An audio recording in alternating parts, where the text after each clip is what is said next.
Welcome back to the 6-liter Ford. Today we're going to be looking at the part of the fuel delivery system.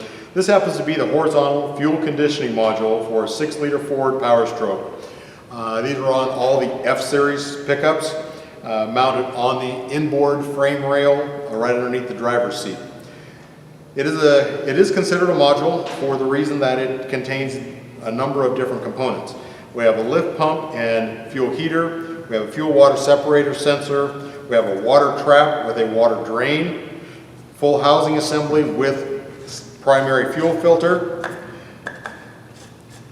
When you're changing fuel filters on these things, one of the top things to look for, other than a dirty filter itself, is to look inside the housing, and as this mounts on the frame rail like this, if you look in towards the bottom, find out what kind of residue is left there.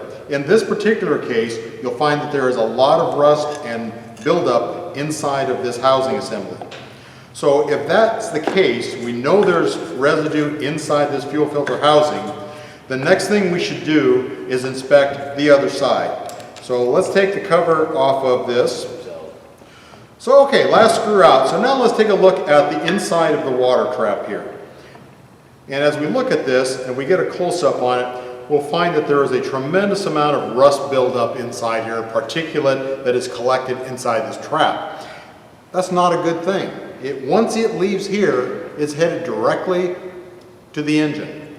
Now obviously we have a secondary fuel filter up there, but all of this residue has made it past the primary fuel filter. There's going to be a certain percentage of this that makes it past the secondary fuel filter.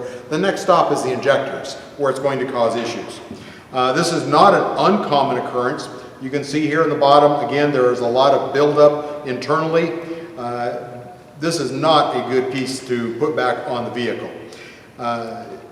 These come equipped with a drain plug in them. Ford recommends that they be drained on a periodic basis to get the water out of the system, which results in a lot of this type of rust buildup internally. So if you're not draining them on a periodic basis, you're definitely going to have issues with buildup inside them.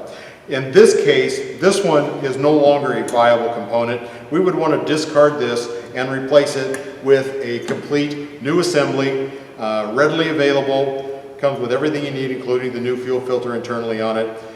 This will help you avoid heavy problems on the injectors and the rest of the engine due to the contamination in the system. Thank you.